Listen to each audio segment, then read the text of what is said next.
Hi, everyone. I have the time is exactly 6 o'clock. And so far, there's only three of us, not including the school. But I say not a minute of time to waste. So let's see if we can jump right in and start working. Now, what I'd like to ask Kenneth and Natasha, before I get started, I'd like to find out what topics are of concern to people. Like, when you were taking the course, were there any areas of study that you found challenging or confusing or anything like that? Oh, we're being joined by another person. Sometimes people say to me, Kristen, I have trouble with commercial real estate. Or Kristen, I don't feel real comfortable about the math. So please let me know what are your areas of concern. This is Natasha. One of my areas of concern was the math, Uh-huh. but the assessor and assessment section as well was a little confusing sometimes. Oh, the valuation stuff? Yes. Okay, thank you for that. Well, now let me tell you, I want to answer Kenneth's question, which is he said, any advice for the school test? I have two pieces of advice for the school test.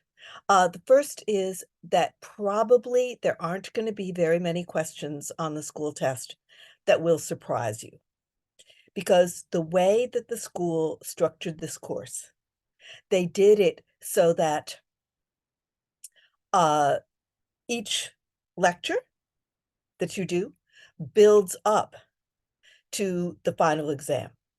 So the questions that are on the final exam are really extremely similar to questions that you've done over and over again throughout the lecture tests and the chapter tests.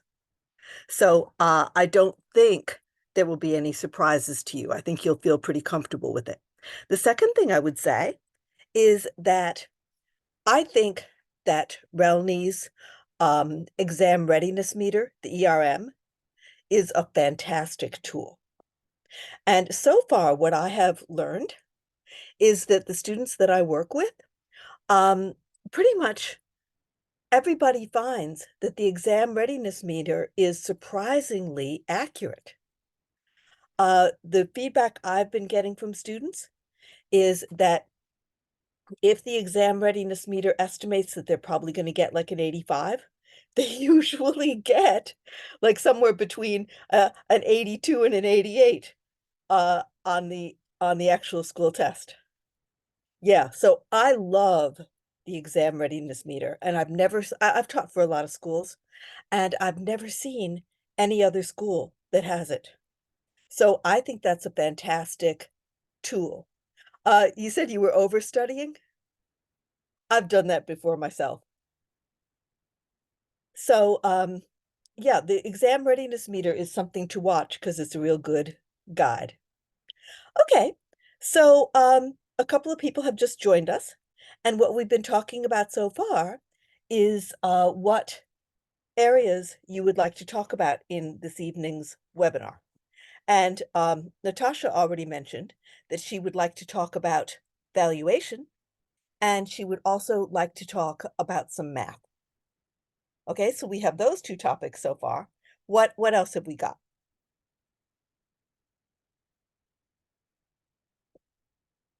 If nobody has anything, I'll dive right into the math. Now, one thing you will notice is that the school test probably has more math than the state test. And the reason why is that the schools have to follow the instructions and requirements of Department of State. So Department of State requires the schools to put a certain amount of real estate math into the test. So what I'm going to do is I'm going to open up my math notes for the school. Now, one thing I would like to point out is that the technique that I use, for those of you who haven't been with me before, is I type information and sample questions into the Zoom chat for you. And then at the end of the class, everybody gives me your email address, and I email everyone a PDF of the notes. So you don't have to take notes. I'm going to take the notes for you. And at the end, I will send the notes to you. Okay. So let me see if I can get my math notes.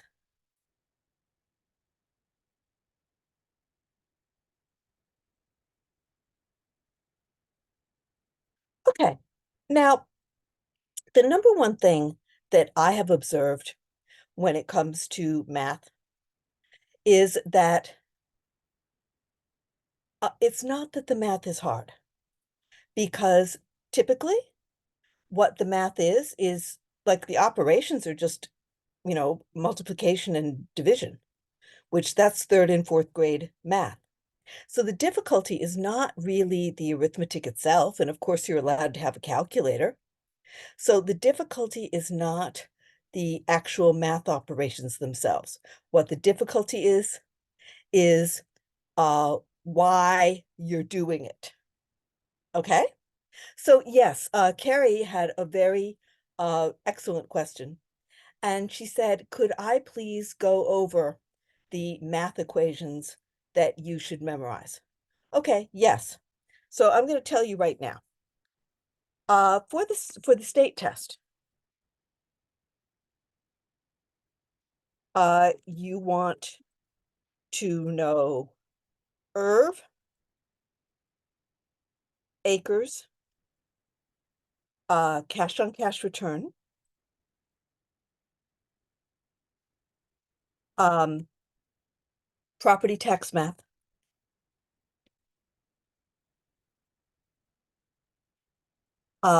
net price and sale price,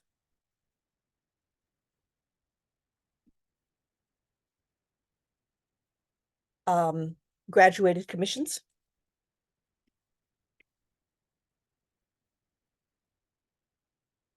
and appreciation.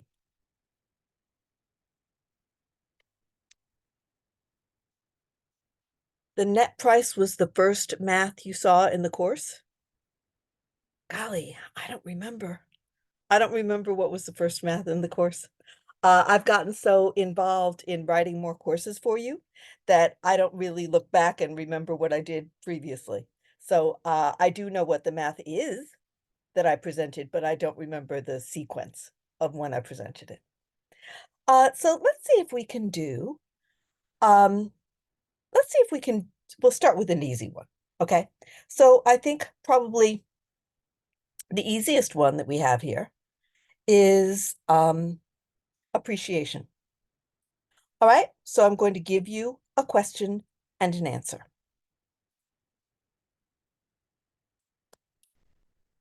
What I'm concentrating on right now at the moment is I'm concentrating on Carrie's request that we go over the basic equations that you're going to need.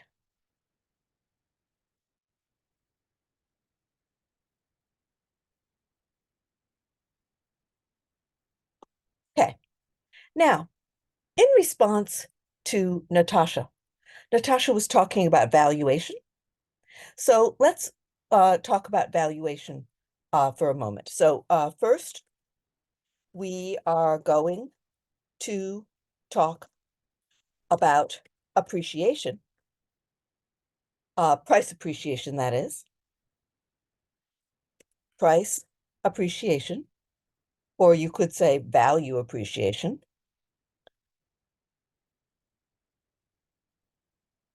having to do with appraisals or broker price opinions. Okay, so here is a question that you're going to see. A broker finds a sales comparable that sold a year ago for $155,000, but the market has appreciated 6% in the last year. How does the broker adjust the value of the comparable? Now, let's review. Let's review valuation. If you asked me, what is the value of my home? The easiest way to estimate it would be to look at the prices that similar homes sold for nearby. And those similar homes are called comparables, or comps if you're cool. Now, the comparable sales also should not just be nearby, but should be recent. So comparable sold properties should be similar to the property you are trying to price, as well as nearby and recent. So the problem that this broker has, they're trying to estimate value of a property, but the best comparable that they have is a year old. And through their market research, they know that the market has gone up 6% in the last year. So they have to adjust the comparable to show that 6% increase. So let's do it. Pretty gosh darn easy now that we understand why we're doing it. So what we're going to say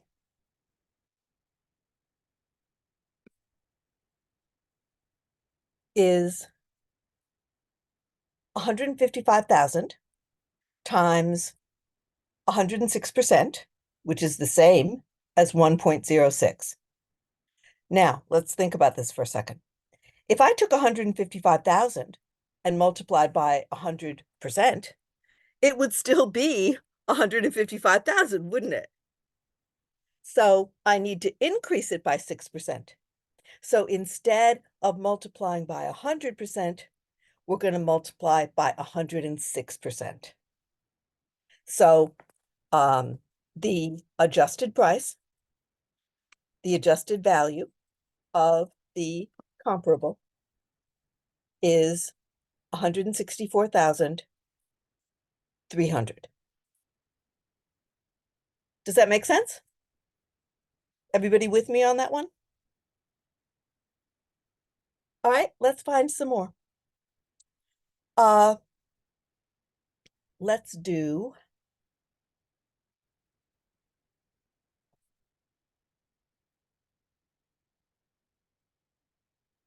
forgive me, I'm just finding a question for you. All right, let's do net price and sale price.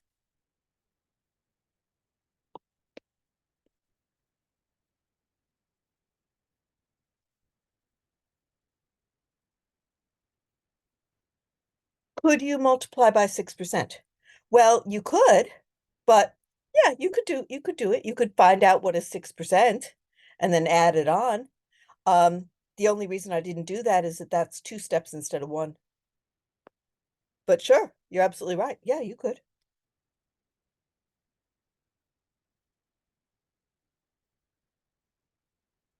Okay, and both of you got the right answer. You did it that way and you both got the right answer. Yeah, the only way that I teach it this way is so that I'm doing one equation instead of 2 equations.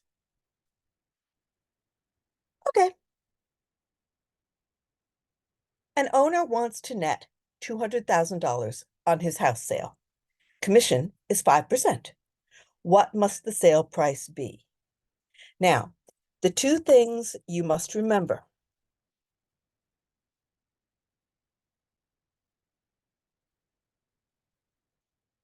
One, net price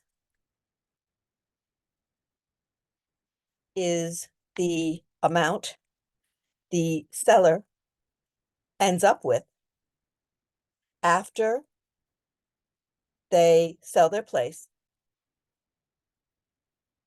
and pay commission.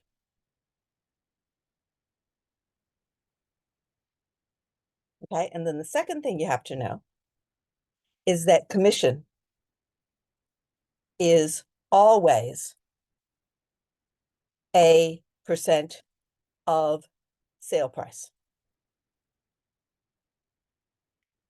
and never a percent of net price.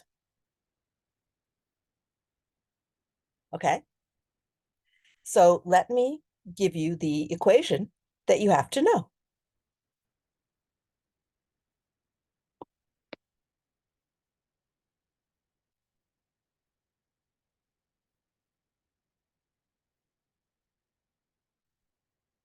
Okay, so the net price divided by the percent to the seller equals the sale price. This is the equation you must know. And it's on both the school test and the state test. Okay, so this is the equation you must know for net prices. Okay, now when the seller goes to the closing, what the seller is going to do is get 100% of the sale price. And out of that 100% of the sale price, they're going to give 5% of the money to the broker. So if they give 5% of the money to the broker, how much is left for the seller?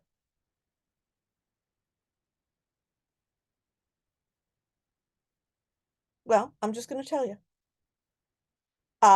Thank you, Lisa. Lisa says 95%, and she's absolutely right. So at closing, 100% of the sale price is paid. If the broker gets 5% of the money, then the seller gets 95%, because 100% minus 5% equals 95%. Thank you, Magdalena. Normally, net price is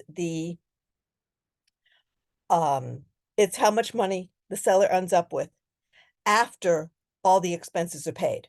So after they pay our commission, after they pay closing costs, after they pay any kind of transfer tax, anytime after they pay, maybe they have to pay off their mortgage balance, whatever. But the reason I'm not mentioning those things is because the state test doesn't mention those things. Okay, on the state test, they make the question really quite simple. So I'm going to give it to you right here. So we're going to say $200,000 net price divided by 95% to the seller equals $210,000, 526 sale price. That's how much the place has to sell for if the seller is going to walk away with 200,000 after they pay the commission. Now, sometimes what people do, okay, and pardon me, I'm just going to grab a calculator here. Sometimes what people do is they say 200,000, which is the net price. Okay, so 200,000 is how much the seller wants to end up with after they pay all their expenses. So 200,000 times 95%, and they get 190,000. But that kind of doesn't make any sense, because the question is, if the seller wants to end up with $200,000, how much does the sale price have to be so that the seller can pay the broker's commission and still end up with 200,000? So it doesn't make any sense that he wants to end up with 200,000, but he has to sell the place for 190, that, kind of doesn't make sense. So please do not make the mistake. Let me type this for everybody.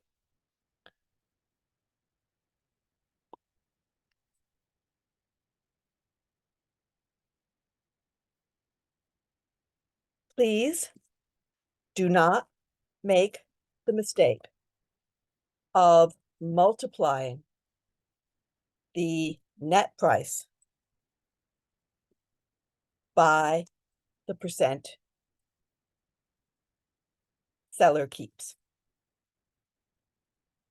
We have to divide by the percent seller keeps.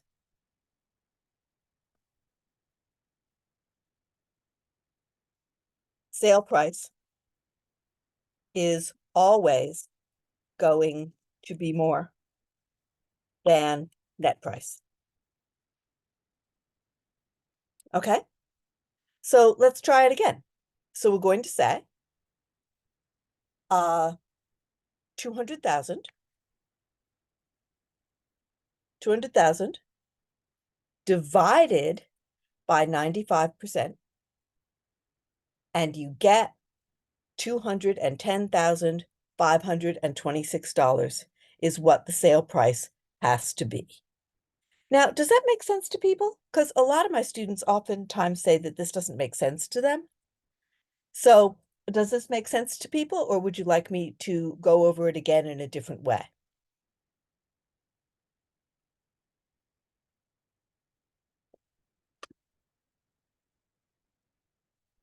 Net price is how much money the seller ends up with after they have paid broker commission and possibly other closing costs. Okay? And commission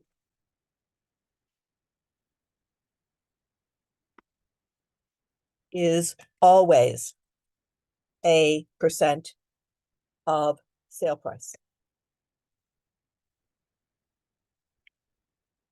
Never a percent of net price. Okay? Now, what you could do, if you wanted, is you could check your work. So what you could do is you could say, well, the sale price is 210,000. So let's check our work.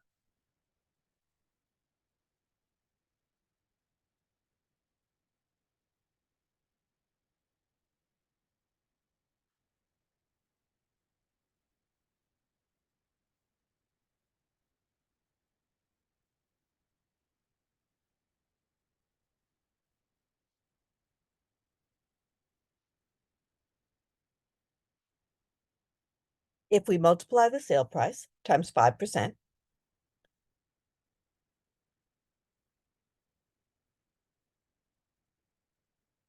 sure enough, we get 10,526.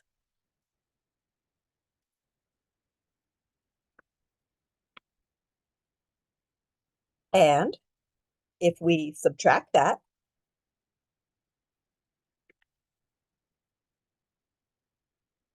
of 10,536 from the sale price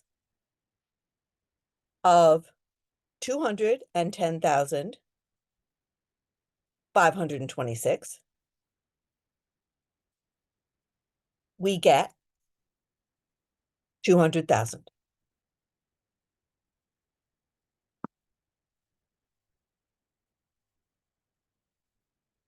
The 200,000 is the correct net amount that seller should keep after seller pays broker commission. So when you check your work like that, all of a sudden it starts to make sense. Okay, I'm going to see if I can move on to another math question.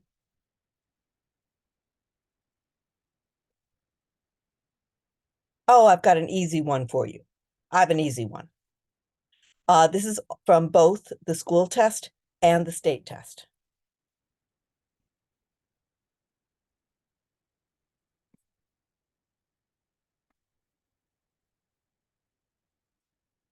Sam and Pam are married. They bought their home for $100,000 and sold it 20 years later for $325,000. How much are their taxable capital gains? All right. Well, capital gains.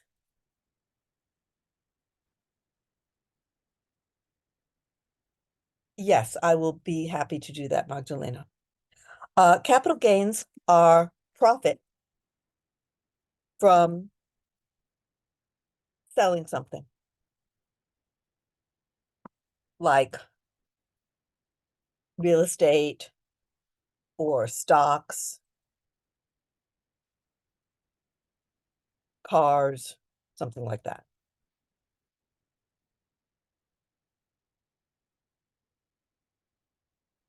Uh, in our country, capital gains are taxed on our income tax. Okay. And I have to do that myself every year because when I organize my tax every single year, uh, I have a certain amount of capital gains. Like if I own some stocks or something like that, I have a certain amount of capital gains and it's taxable. I have to send my security statements to my CPA and he has to calculate my capital gains and calculate how much I'm going to get taxed on it. So capital gains are profit. Now, in this case, um, Sam and Pam sold their home for 325,000 minus their 100,000 purchase price. So their capital gains profit was 225,000, wasn't it?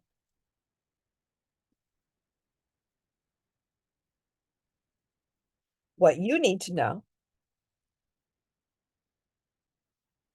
is that if a married couple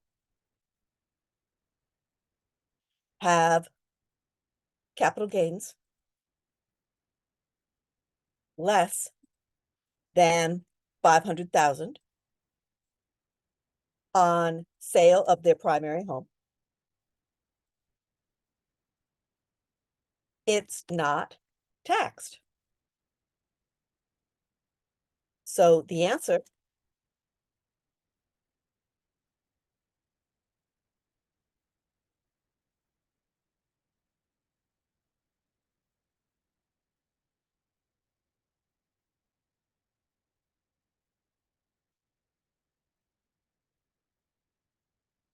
okay. Natasha says she's working and listening at the same time. Is it possible to get a copy emailed? Yes. I am going to email everyone a copy of this chat in PDF format at the end of the class.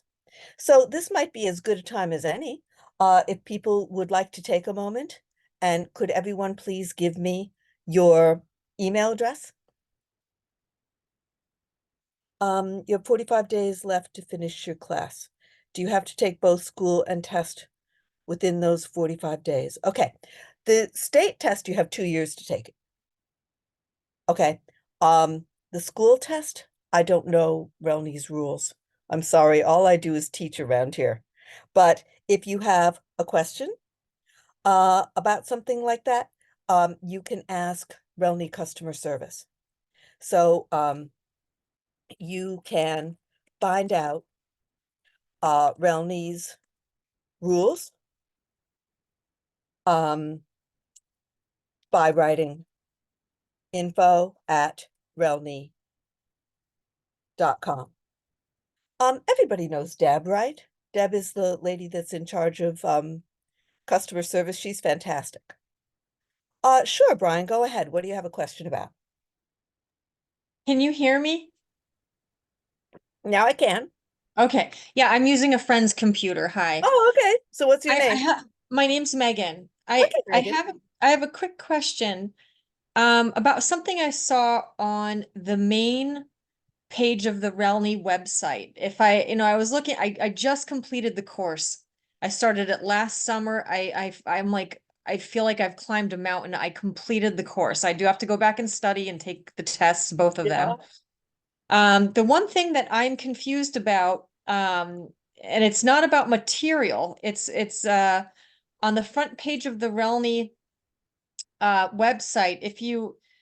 Um if you scroll down, it to me looked like I was potentially missing some some information. It says that at the bottom of the RELNY page that I'll read it exactly. So it said what's included in the course. You know, it lists all the stuff, but at the very bottom, it says that it's 22.5 hours of New York State real estate required CE course. Is that an addition, or is that what's covered in this course? Okay, it sounds to me like you might just be on the wrong page of the RELNY website. Because what you have to do is right now, and remember you said you felt like you climbed a mountain because you Yeah. did. I mean, you took Uh-huh. 77 hours of class. Yeah. Okay, so you took 77 hours with class. Yeah. Then you are going to get your license. And every 2 years, your license will expire and you have to renew it. And Okay. you renew the license by taking 22 and a half hours of continuing education classes. So you don't have to worry about those yet. I see. Thank you for clearing that up. I was like, oh man, is there something else that I need to do for this? Yeah, So that would that's be 2 all. years from now. Yeah, that Yeah, would be that's all. exactly what it that is. Okay, that is what it says. It says 22.5 hours New York State real estate required CE course. Uh-huh. Okay, but that's like within the next 2 years. Yeah. That's Okay. a new course product that we just rolled out. I mean, I think Okay. everybody knows that RELNY is a pretty new school. And we just opened in, golly, I think 2022, I think we opened. And so the first product that we put out was a salesperson course. Then we put out a whole bunch of continuing education courses. Yeah. And the next thing we're putting out is the broker course. Cool. Yeah. Well, So thank you so much for answering that. I'm gonna put myself back on mute. But I did log in here for specifically for that. I am listening to everything else, but I was like, I was concerned. I'm like, was there something more I had to do right now for, to get my real estate license? But okay, thank you. understandable. Now I would, while we're like sort of chatting here, um, I'm going back to the question that Magdalena had. And Magdalena, are you the person that has the no, that's Marcia. You matter, you matter, you matter. I think that's adorable. Okay, so Magdalena's question was, could we advise on the process of finding a broker, the time frame that's recommended prior to taking a state exam, tips of how to find a good broker and stuff like that? Okay. These are not difficult questions, so let me see if I can help you out. Now, um, usually people study a couple of weeks between the time of finishing the school course and taking the state test. And I think probably the main reason that people wait is because they kind of have to wait because there's usually a 2 or 3 week waiting period between the time that you uh, apply for a seat to go in and take the test and the time you're actually given a seat. Like you can't go in and say, I want to take the test tomorrow. There's like a 2 week or 3 week lead period that you have to wait in order to get an appointment. Okay. Now, the number one mistake that I see students make when it comes to choosing a real estate broker is they don't meet enough brokers. Because what they do is they go to, like, they go and they interview with a broker, and the broker goes, "Hey, I like you. I want to hire you."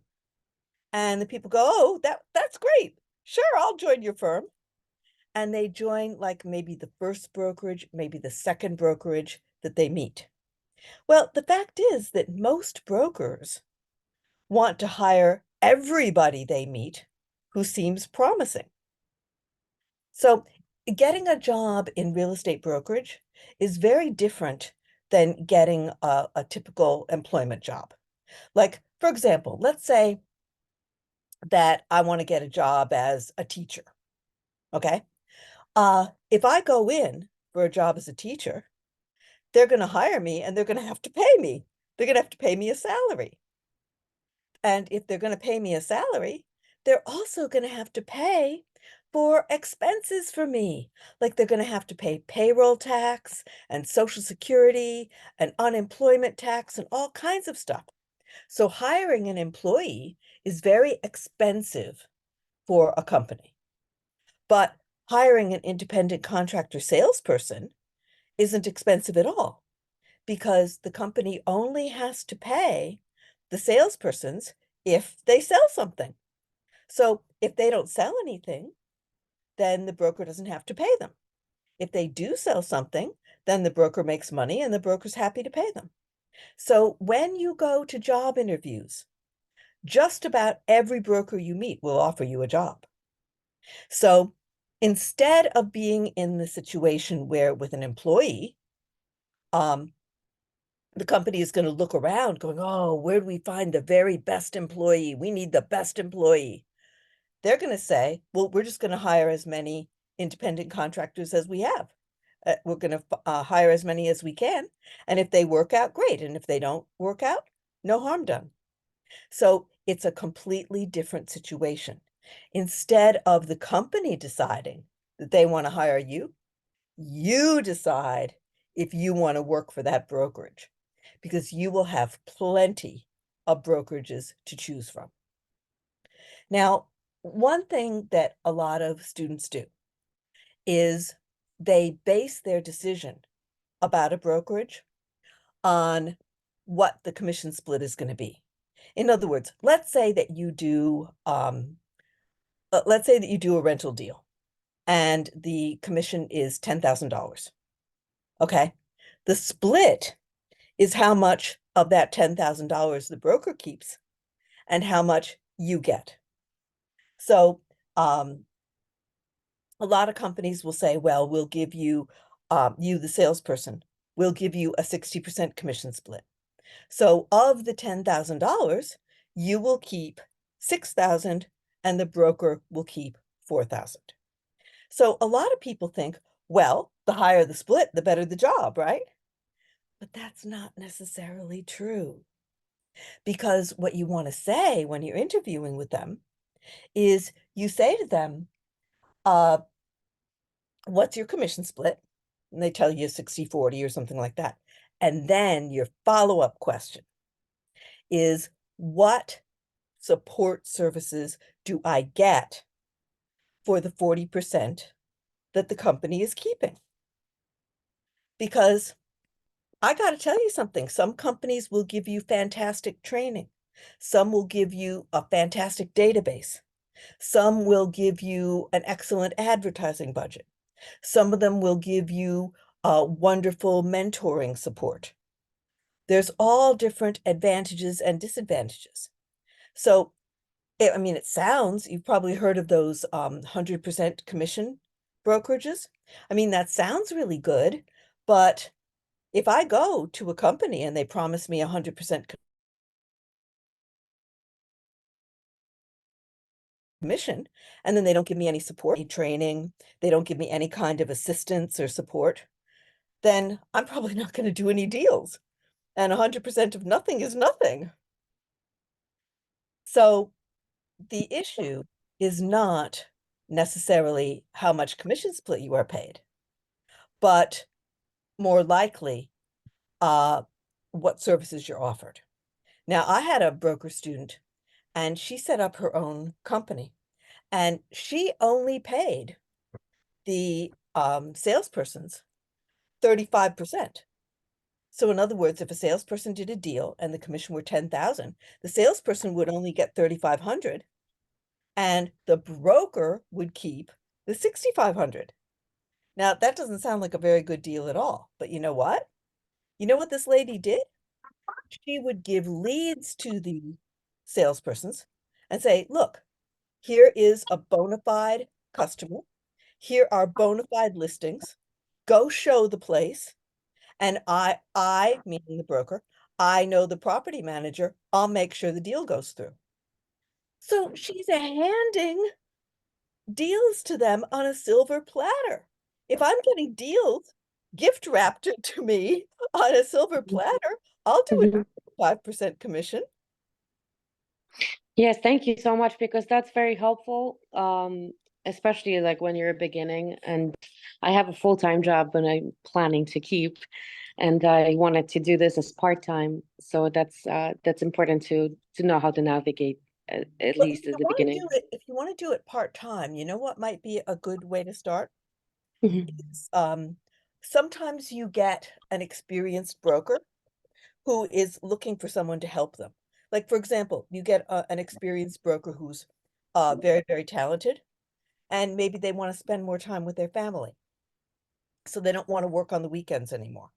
Mhm. So they'll hire an assistant and say, look, I'll pay you a certain amount if you will show properties for me evenings and weekends. Mhm. Okay. Yes, thank you so much. That's very valuable. Just one last thing I'd like to say. A lot of people don't know this, but RELNY has a placement service. Oh, They have wonderful. a job placement service. Um, one of the guys who runs RELNY knows like every broker in New York City. He knows the good ones, he knows the bad ones, he knows the in-between ones, he knows everything. So RELNY has a very good placement service. And once again, you can find that through Deb. And I gave you Deb's email address before. She's our customer service lady, and that's info@relny.com. So you can write info@relny.com and ask about job placement with brokerages. Okay, how do you sign up for the state license test? What you do, let me type this because I think everybody probably has this question. To sign up for state license test,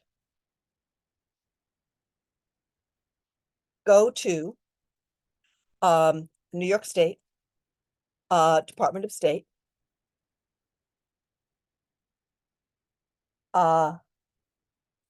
e-access, and why. Okay, and you register an account and set up a convenient exam time.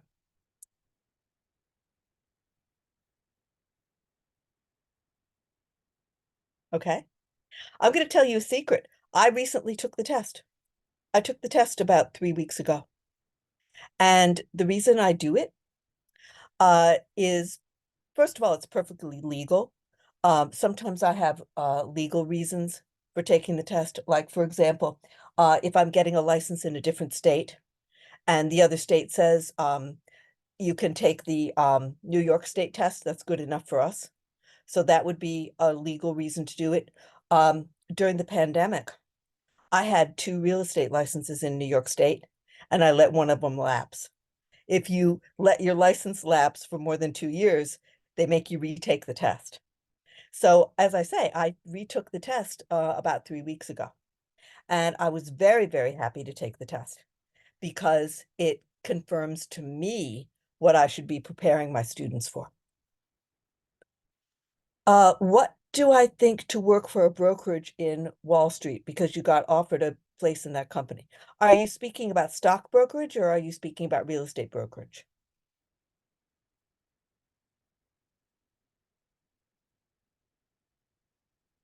I think the state exam is only in person. Real estate. It could be a very good thing. I like the financial district. I love the architecture down there. I love the culture down there. So there's a lot of good firms down in the financial district. So sure, that could be a possibility. When you speak with Deb or whoever is doing the placement, um, you mean is it more commercial? Well, there's plenty of residential firms in the financial district, and there are plenty of commercial firms in the financial district. And you kind of have to decide if you want to work in residential or commercial. I personally work in commercial because it fits my personality a little bit better. Um, yeah. So you can, when you take the course, though, I mean, you probably noticed when you took the course that I was very, very thorough about all the commercial stuff. So I think that our course at RELNY gives you a pretty good view of what commercial real estate is like. And so you can decide if you want to go into residential or commercial. The vast majority of my students go into residential, but occasionally I get ones who go into commercial like me.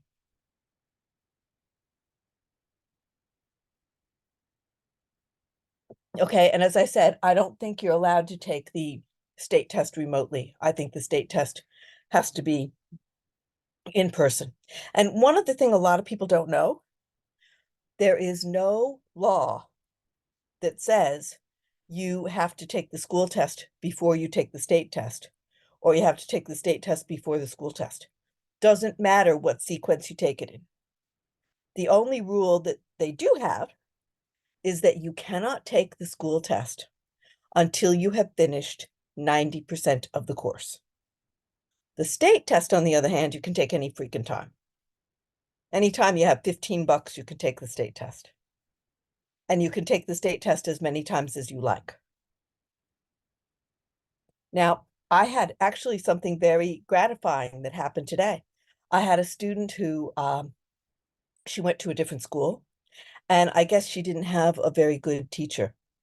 And she took the test 8 times. She took the state test 8 times. And then she heard about RELNY, and she came to RELNY and worked with us, and boom, she passed it the first time after she joined RELNY. So she called me today and she was so thrilled because, if you fail a test 8 times, you start to feel bad about yourself, So the school test, they will tell you right away if you pass or not, but the state test, it takes a week or two to get the results. Sometimes you're lucky and you might get the results in 5 days or something. I think the school test is done remotely. Um, do you know, I'm not the one to ask about this. I'm sorry, because I'm just the teacher. I don't run the school. So I don't really know that much about the school's procedures. But you can write Deb, who is wonderful, and you can ask her anything you like. RELNY has been getting very, very good reviews for their customer service. The students say they have really say that RELNY has really great customer service. How similar are school and state test? I would say very. And the reason is this: schools try to make their test as much like the state test as they can. Because doesn't it make sense that we try to follow what our bosses want us to do? And our bosses are the state government. So we try to test the students on very similar stuff as Department of State tests people about.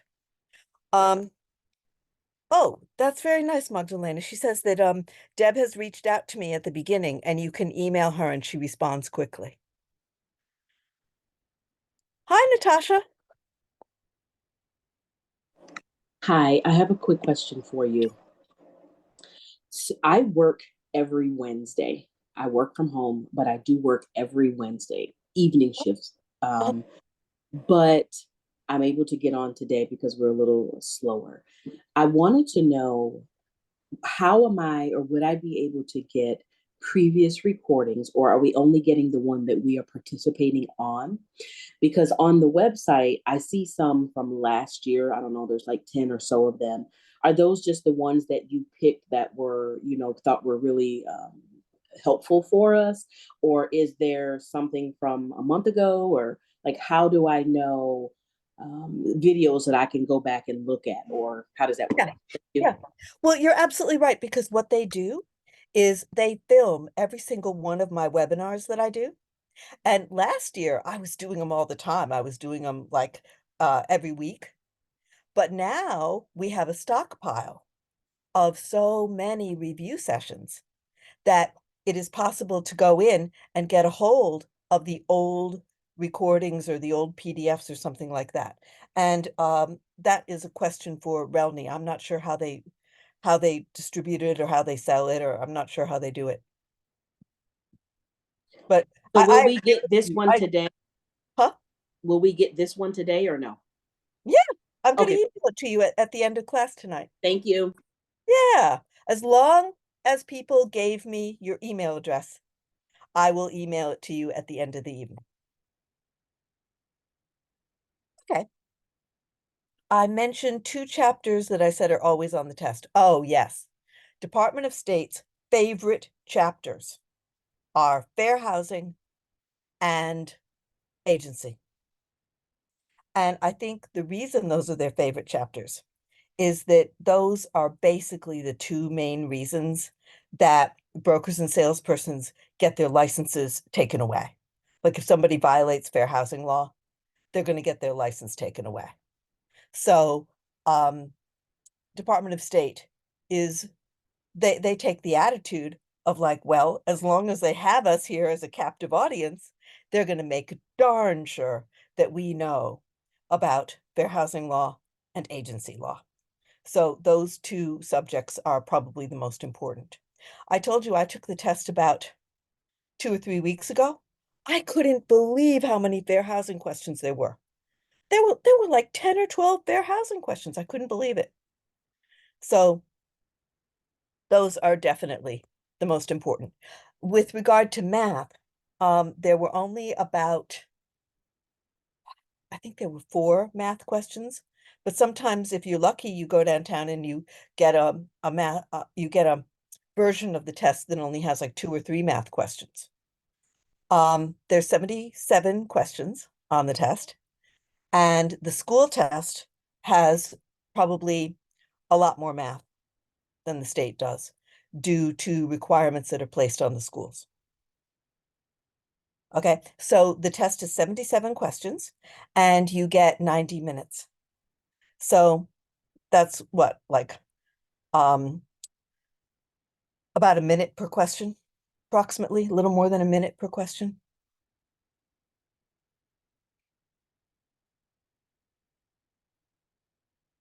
Okay. Let's see if we can do a little bit more. And the reason that I am concentrating a bit on math tonight is not only because I had a request for it, but because math seems to be challenging to most of my students.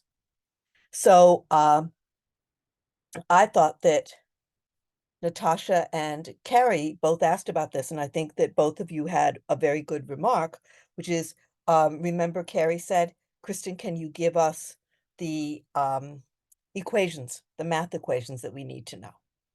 Okay, and by the way, the chit-chatting that we're doing right now, this is fine, but when I send you the transcript, I'm not going to have these remarks in there. I'm just going to send you the hard information.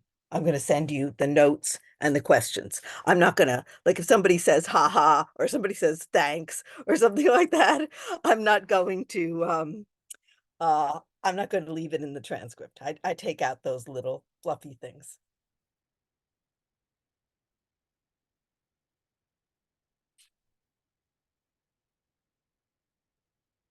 Pam's house is worth 220,000.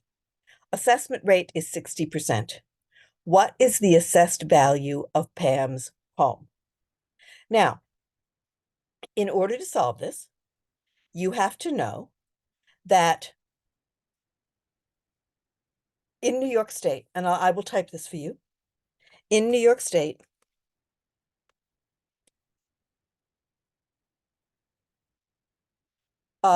real property is not taxed on market value,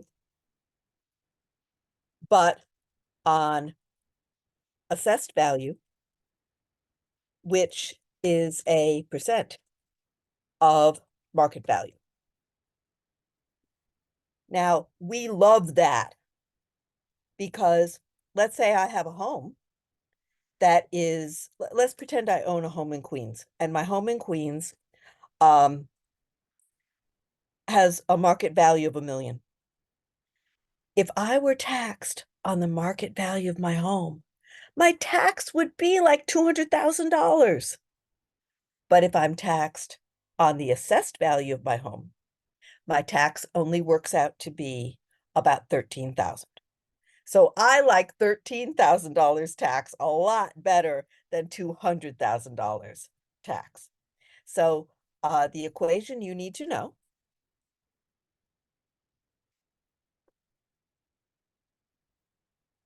is market value times assessment rate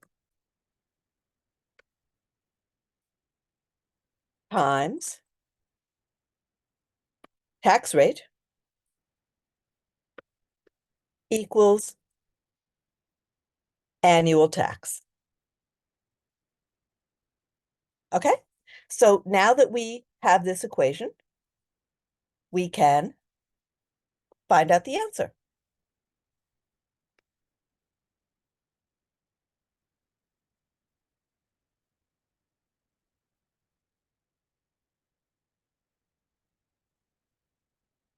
Okay, so market value times assessment rate.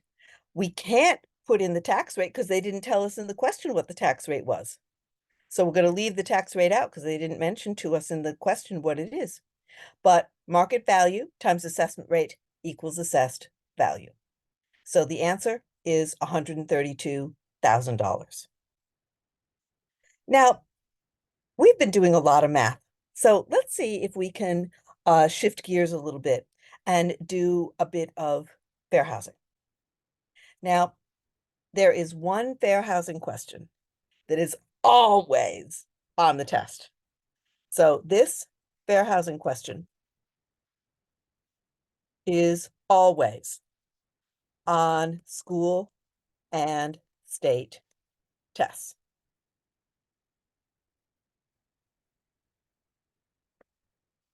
Which group was legally protected in fair housing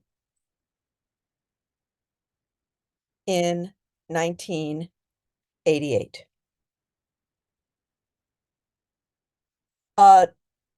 Thank you. Family status.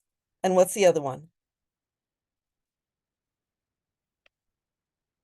Well, family status is kids, so that's correct. Which is the other one? Okay, well, it's always on the test, so you're going to have to know it. Thank you. Okay, so the answer is disabled people and families, which basically means kids. So yes, you remembered my like silly little joke about it, which is yes, okay. Disabled people, wheelchairs, and kids are strollers. So 1988 looks like wheels. Okay. Now I'm going to give you a couple more fair housing questions. Here's one that is always, always, always on the test. What was the first fair housing law in the US? What was the first fair housing law in the US?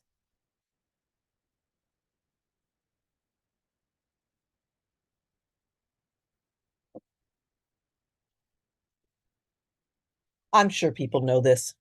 That's why I'm waiting, because I'm sure somebody in the class knows this.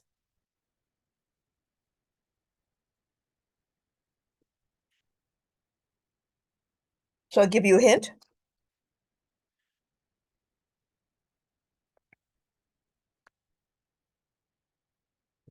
The year was 1866. What was the first fair housing law?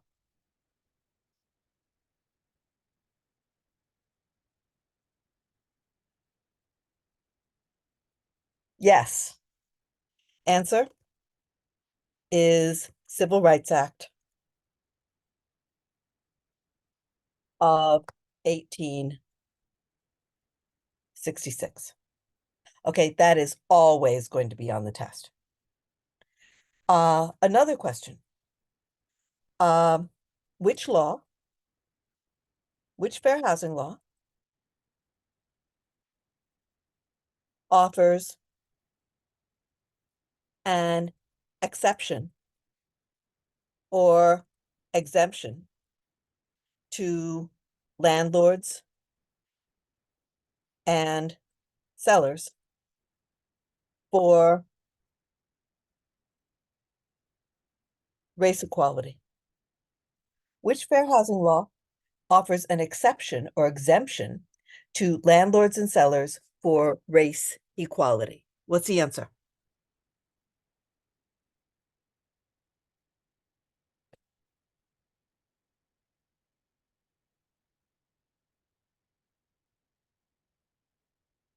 This is a pretty easy one. Use your common sense. Which law? Like no freaking law, right? No freaking law.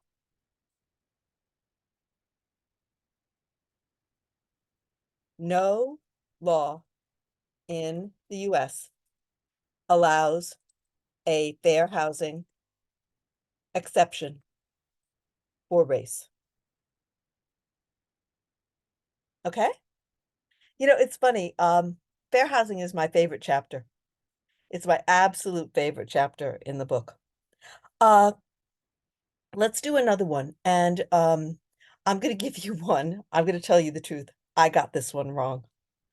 So when I took the test, I got the question wrong. So let's see if we can do it, okay? So they're going to ask you, which was the first fair housing law in our country to address fairness in mortgages. In other words, equal opportunity in mortgages.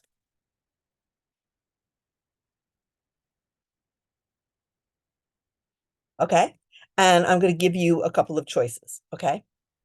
So,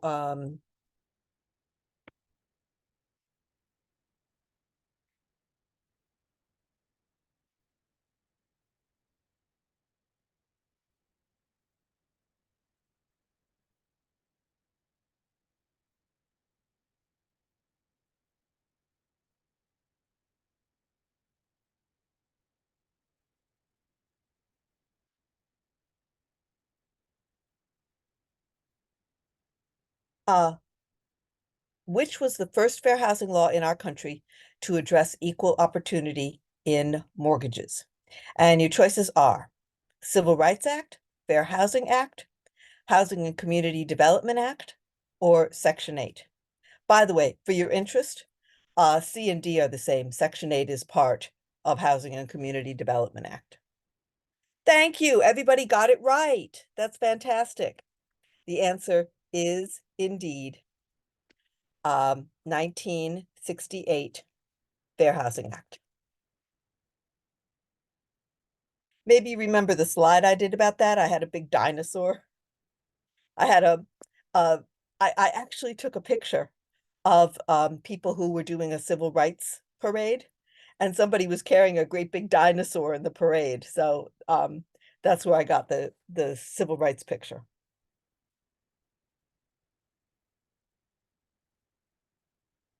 Okay. Uh, let's do another math question. Here's an easy one.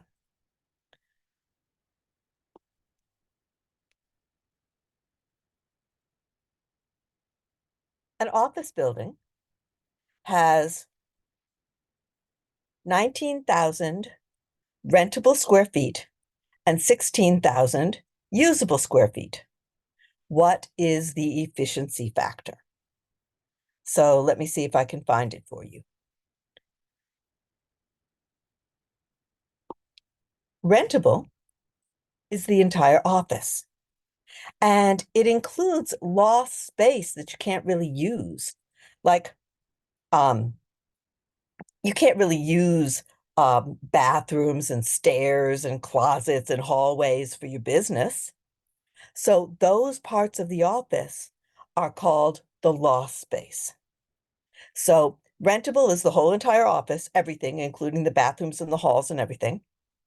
Usable is the parts of the office that you can use for your business, like conference rooms, offices, waiting rooms, stuff like that. So as a tenant, you would like to know what percent of the space you can use for your business. And that's the efficiency factor. So the efficiency factor is the percent of the space that can be used for the business. And rentable is the gross square feet, including stairs, lobbies, bathrooms, and so forth. The loss factor is the percent that can't be used. So let's do the arithmetic. And by the way, I have a smart ski here who has already come up with the correct answer. So the correct answer is indeed 84% efficiency. So we say the usable square feet divided by the rentable square feet is the efficiency factor. Okay? Pretty easy, right?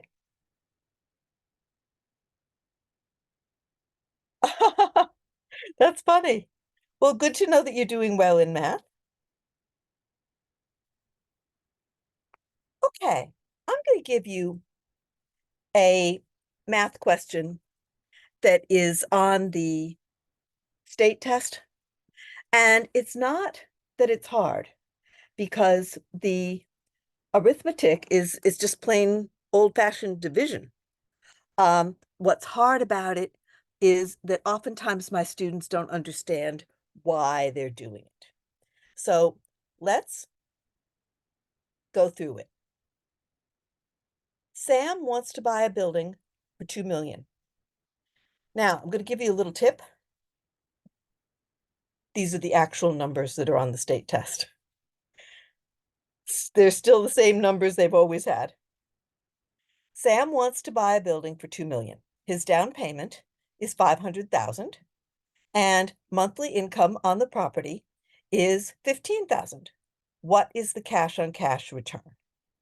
Now, the idea is Sam has $500,000 cash sitting in the bank, and he wants to invest it. All right. So Sam, he could put the money into a building, which is what he's talking about doing here, but he doesn't have to put the money into a building. He could invest in a business. He could invest in the stock market. He could invest in Bitcoins. There's like all kinds of things he could do with his 500,000. So how does he decide which investment to do? Well, the way that he decides is he compares the cash income that the investment made last year compared with his $500,000 cash investment. So that's why they call it cash on cash, because Sam is comparing his cash investment with the cash income that the building makes. So yes, Grace has got it going on. Grace has solved the problem for us. Okay, now, how does Sam know what the building's income was last year? He asks the seller, and the seller will show him a financial report and say, this is how much money the commercial building made last year.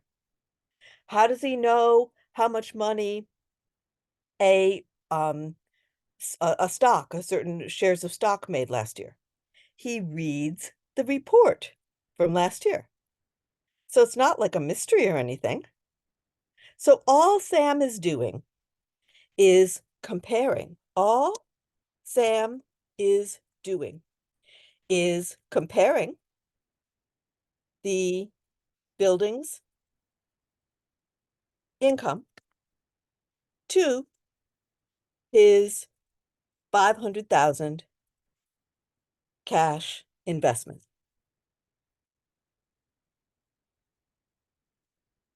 Okay, so let's do it.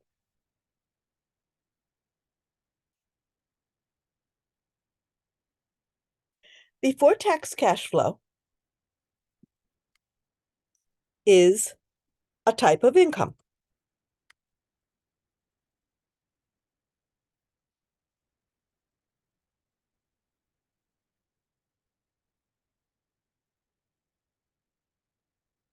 So here we go.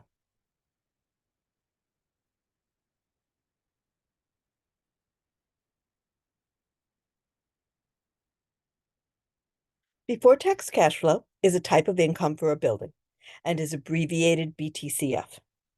You could say that Sam's down payment of 500,000 is his total cash investment. The equation is before tax cash flow income divided by down payment equals cash on cash return. But as Grace so clearly observed, they told us monthly cash flow. And we usually do these equations annual. So we had to multiply by 12 months. So $15,000 monthly before tax cash flow times 12 months equals 180,000 annual before tax cash flow. Then, once we have the annual number, then it's really easy to just put in the numbers. So let's put in the numbers. Okay, 180,000 before tax cash flow divided by $500,000 down payment equals 0.36 equals 36% cash on cash return.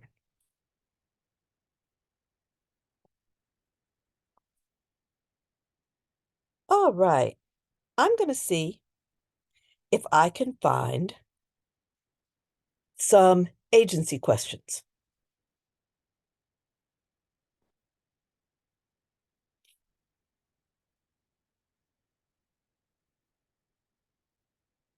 Okay, here's a good one for you.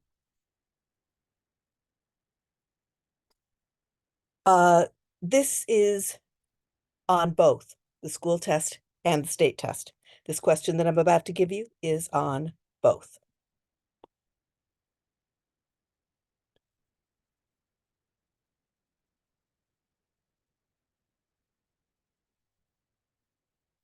When an agent is representing one party in a transaction, but also acts in the best interests of another party in the same transaction, the agent's action is known as. That's a typo, by the way, and it's not a typo by me. So I just want to warn you, you may see typos on the state test. You might see one on the school test, but not as likely. You're much more likely to see mistakes on the state test. So the agent's action is known as. That's a little sort of mannerism that Department of State has. They don't ask you, what is it or what is it called? They ask you, what is it known as?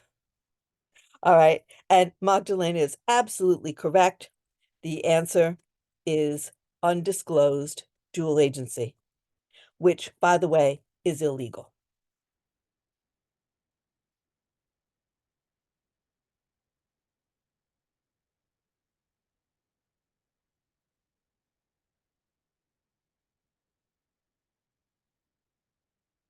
Oh, I've got one.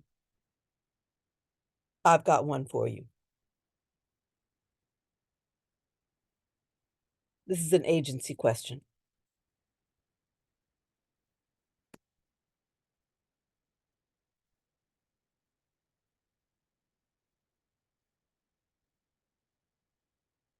Which is the best example of first substantive contact?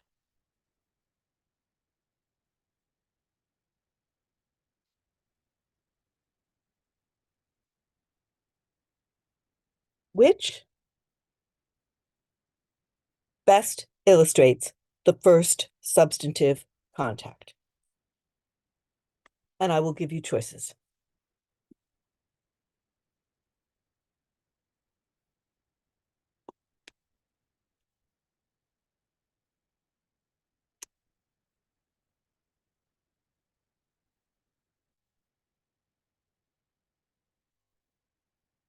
A couple who calls a real estate office asking about location of a property so they can drive by on their own. Individuals walking through an open house who did not speak to the agent. An agent giving a seminar to home buyers or a group of prospective purchasers with a typo in it. An individual meeting with an agent and discussing the purchase of a specific property. Absolutely right. D is the answer. D is the answer. Now, I do not like this question particularly. And the reason that I don't is that Department of State is kind of old-fashioned, and they think that the first substantive contact is when you first meet somebody face to face and shake their hand. But now that we have so much electronics, legally, the first substantive contact, it doesn't have to be an actual meeting. It could be a DM, or it could be a text, or it could be a Skype or something like that. As a matter of fact, I should tell you something funny, which is I had a person recently that I never met her in person, but I met her um, in a Zoom meeting like this. And she wrote back and said, "It was so lovely meeting you in person." And I thought that is so funny because she didn't meet me in person. She met me electronically. So electronics have really started to substitute for face-to-face contact, especially since the pandemic, right?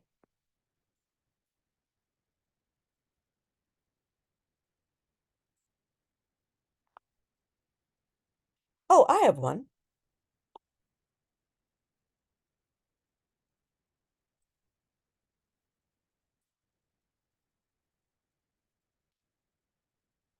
Who usually holds the buyer's down payment earnest money?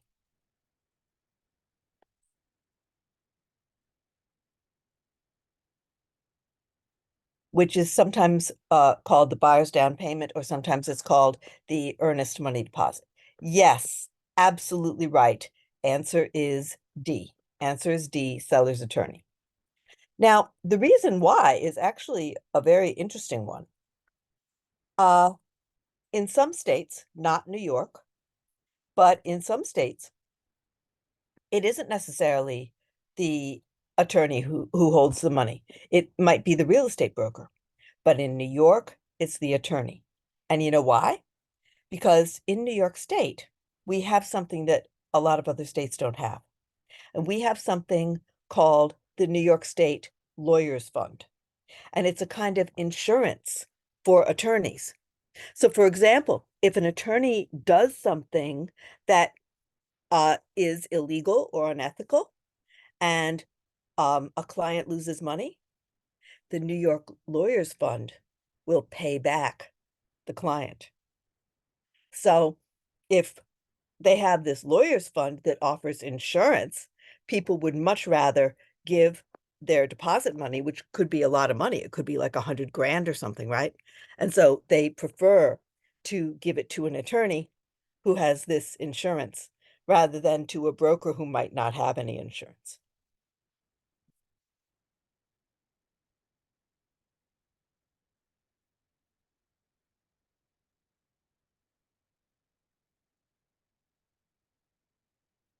Okay, let's try a mortgage question.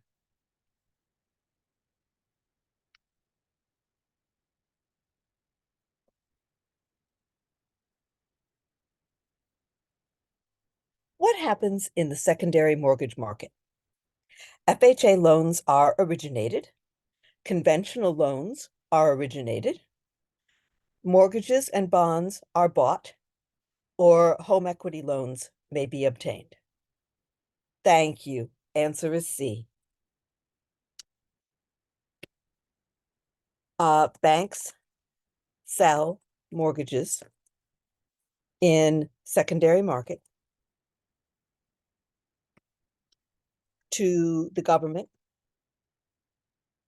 or to private investors.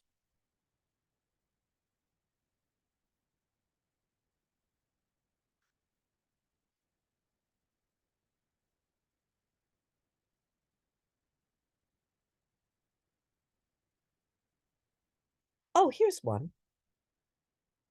When a lender at a foreclosure sale receives less than what is owed on the mortgage,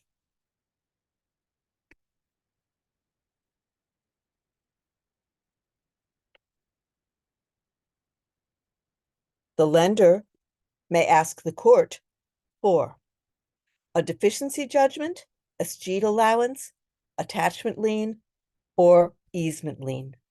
What's the answer? Anybody know? Mm-hmm. Absolutely right. The answer is deficiency judgment. So let me explain. Let's say that I owe the bank $800,000 and I don't pay. Well, the bank is going to take my real estate as payment. So they go to court, they get a foreclosure order, and they take my real estate as payment of the $800,000 debt.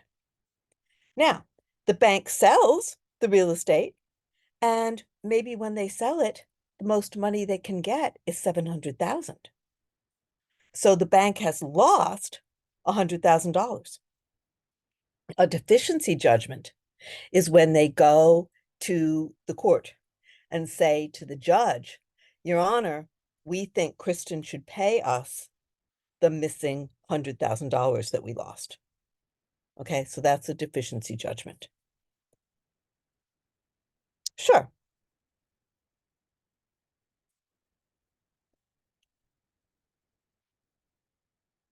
Escheat is when someone dies with no will and no heirs to inherit their real estate. New York State takes control of the real estate. Okay? It's not that New York wants to, but if the owner dies and there's no will and nobody to inherit, then there's no owner. When there's no owner, the real estate is abandoned. Abandoned real estate is dangerous. So to protect the public, the state has to come in and try to take control of the property. A state takes real estate to avoid squatters. Yeah, that's one reason. Yeah. Okay. And easement.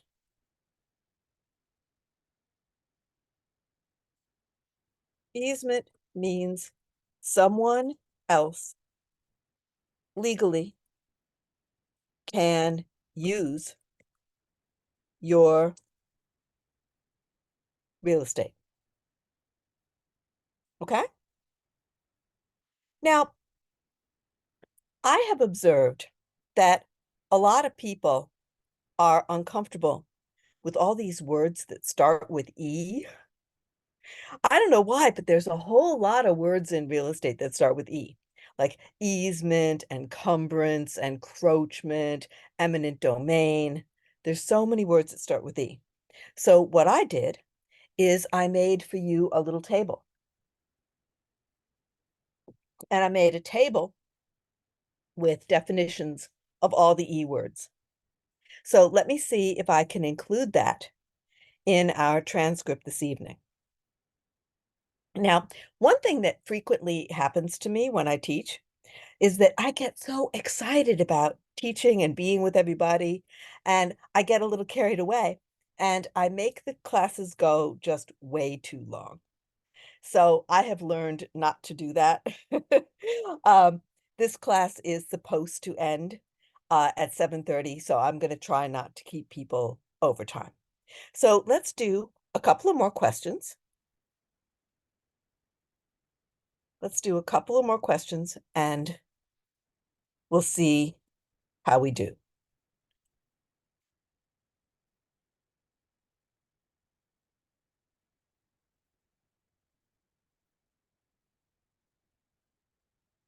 Oh, here's one.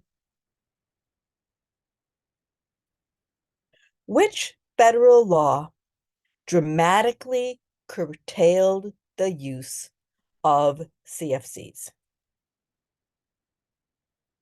This is obviously from the environmental chapter. Which federal law dramatically curtailed the use of CFCs?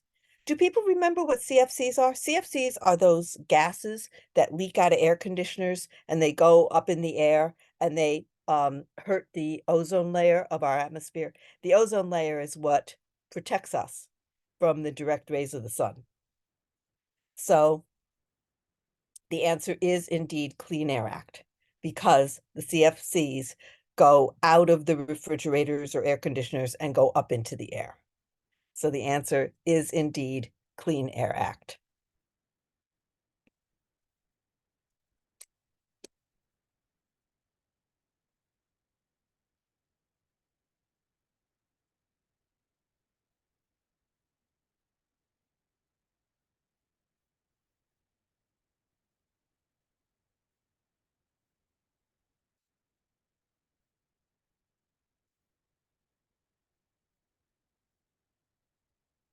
A decrease in the worth of a property as a direct result of currently undesirable styling features is likely due to which of these?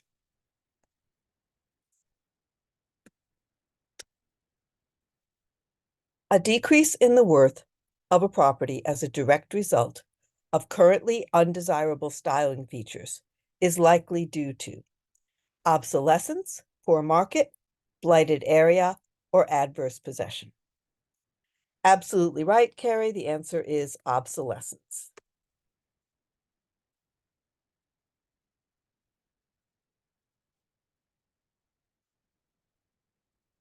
Okay.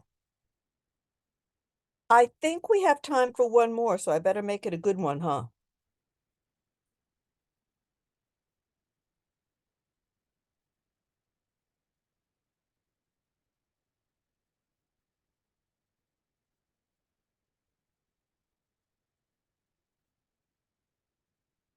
Illegal channeling of home seekers to or away from certain neighborhoods because of race, color, religion, or national origin is known as.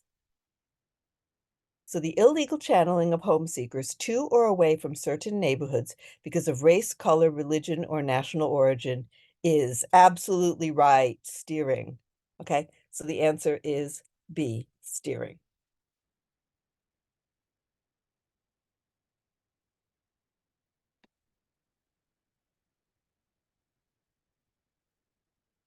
Okay, now that brings us to 7:30, and I would like to just refresh our memories about a couple of things that we said this evening. Okay, very good. Thank you for the email address. Okay. Which is if you would like to try to view some of these older webinars, you can contact info@relny.com. If you need job placement, you also can contact info@relny.com. If you are concerned about whether you're ready to take the school or state test, a very good way to know is to look at your exam readiness meter that is built in to the RELNY course. We have been finding over and over again that the exam readiness meter tends to give a very accurate prediction of how well a person is going to score on the tests. Will this Zoom meeting count towards our online hours? No, sorry. But the course is 77 hours. So if you take the whole freaking course, then you've done all the hours that you need.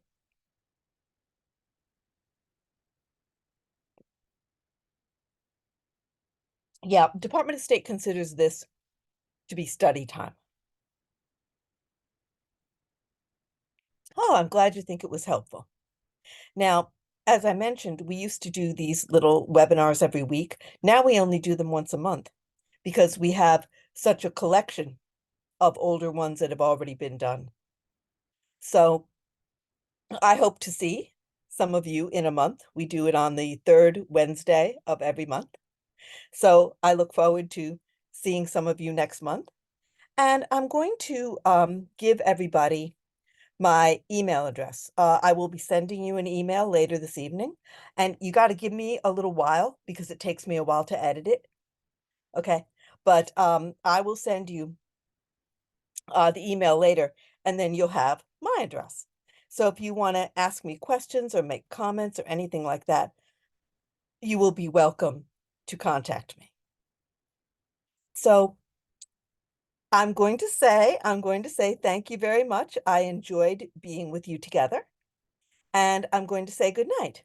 And you will be hearing from me shortly. Thank you so much, everybody.